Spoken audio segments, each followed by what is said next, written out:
Mr. O'Brien, first of all, thank you for this opportunity to talk to you. Thank you for having me on. OSCE Ministerial Council is the biggest international diplomatic event by far organized by North Macedonia. And on one hand, it may be recognized as a very positive one, having in mind that the organization has somehow managed to keep its continuity. But on the other hand, we've seen that the Baltic states and Ukraine are not present on a ministerial level, arguing that they then want to be in the same room with the Minister of Foreign Affairs of Russia, Mr. Sергeј Lawrov. What is U.S. assessment on the level of success of this meeting of OSCE? I think this meeting's been a real success. Obviously, it'll continue for another couple of days. But I first came to Skopje in 1996, I think. May have been earlier, but definitely 96. And at the time, political leaders here were talking about having a seat at the major tables of the Euro-Atlantic community. And now I just was with the ambassador of North Macedonia in NATO.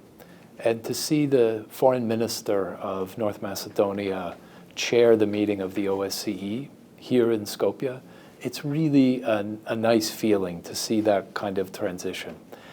I think one thing that came through all the comments today was how well North Macedonia had done this year in chairing the OSCE.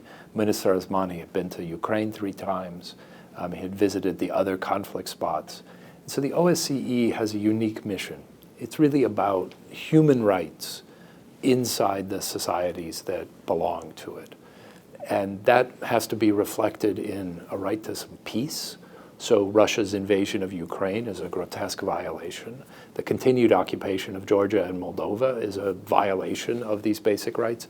But it's also down to things that affect people every day. So the rights of people to marry whom they love, to be free from being imprisoned for their political beliefs, to be free of human trafficking, all across from Central Asia to Europe. The OSCE is a key part of talking about these rights, but also vindicating them. And to see that be managed through a year in which Russia violated every principle on which the organization was based, and Russia attempted to block most of the ways the organization is used to functioning. I think Minister Osmani did a great job of keeping the organization functioning and carrying out its mandate. So this was in part an acknowledgement of how well the country had done over the last year. And setting it up for 2024. And I think we have an arrangement that will allow the organization to work well going forward. State Secretary Blinken was briefly in Skopje a couple of hours, yes, but he left town before Mr. Lawrov landed. Is this a message that DC is sending to Moscow? No, it's a message that Secretary Blinken thought it was important enough to break his schedule to be sure to be here and show support for the OSCE and for the chairmanship of Minister Osmani. The only time he had available on his way from meeting in NATO to meeting in Israel and attempting to help with that conflict was to come last night. Why Minister Lavrov chose to show up late, I don't know. U.S. administration has supported the so-called French proposal, an agreement that was meant to unblock EU integration of North Macedonia. And for the past, I would say, half year, the process is blocked again.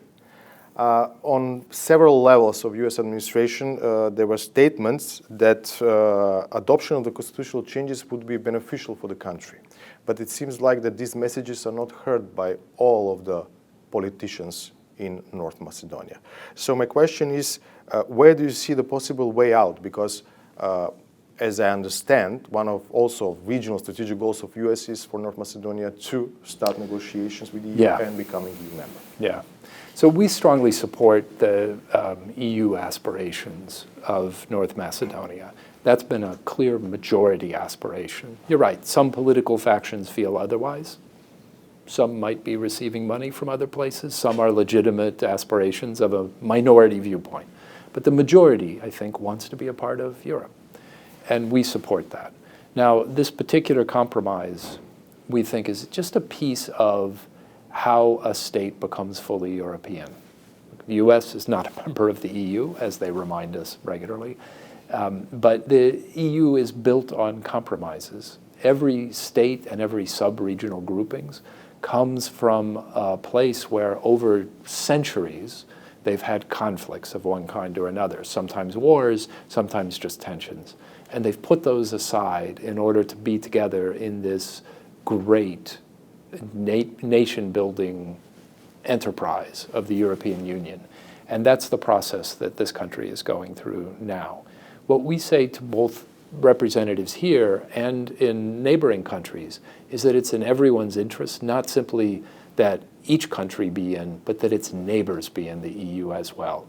That's when the benefits of EU membership really come to fruition, so that people are able to enjoy the simple four freedoms: the right to work where they want, the right to live where they want, to move money where they want to have it, to trade where they want to.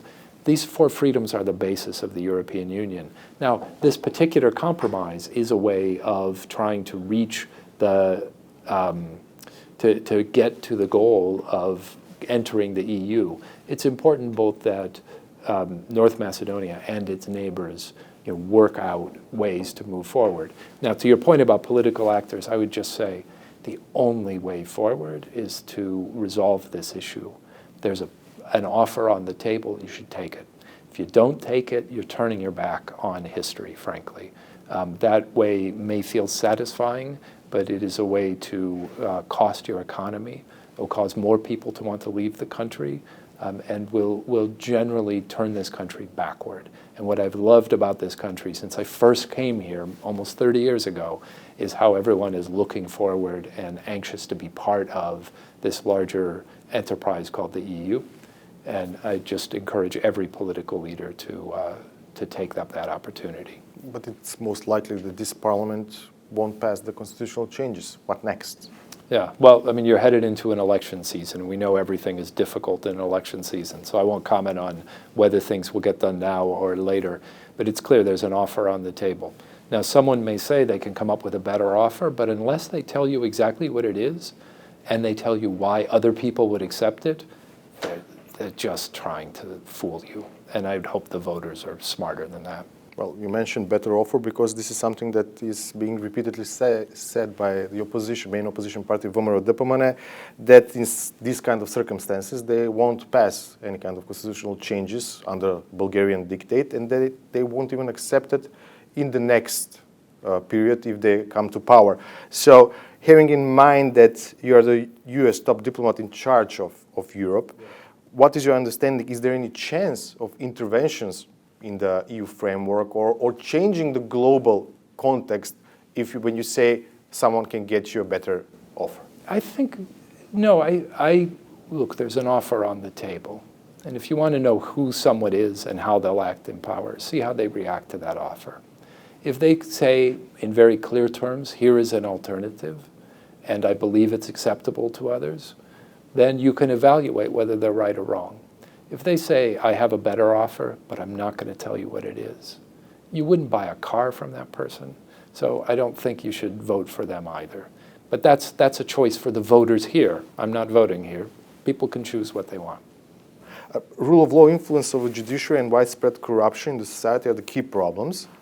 And what are the urgent steps that needs to be taken to remedy the situation from US point of view? Yeah, I think what we want to see is an end to any sense that political elites tilt the game to benefit themselves or the people who support them. So some of that we do through our sanctions policy, but sanctions are only a piece, right? I mean, it's a way of marking out individuals and describing their behavior as unacceptable so that they can't get rich or travel the world with the benefits of what they steal. But more importantly are changes that people here will make, the government make, and the citizens will make to put in place people who will use public power for the benefit of the public, not for the benefit of those who are closest to them. And so these changes will come really through the EU process. And I'd say if somebody tells you they're against the EU, maybe they're against being honest in public life. And I think it's a hard question that voters have to ask of their leaders. What will you do so that when I let you have authority, I know you will use it for all of us, and not just for you. Briefly, you mentioned sanctions. We've seen an influx of Macedonian citizens being designated on this so-called blacklist, US blacklist. Do you think that this works? Because some of those people are still doing business as usual, you know. There is a sense among citizens that they're not giving the real effect. It's one part of an overall strategy. Partly what it does is say to other people, don't be like this, that if you want to be part of the future, you have to behave in a different way. But we also need to create rules so that people know how they should behave, and then see those rules enforced so that other people are not in a position to get put on a blacklist. So all of this has to work together. It doesn't happen overnight. It's not that someone gets put on a blacklist and magically corruption disappears. It takes some time to change a culture and to have the people who are associated with corruption gradually moved out. It does happen. It just takes some time. It took time in my society, took time in European cultures, and it will take a little bit of time here as you move toward the EU. But I think we'll get there. Any new designations? Don't speculate on those at all. Thank you very much. No, thank you very much, and good luck over the next months.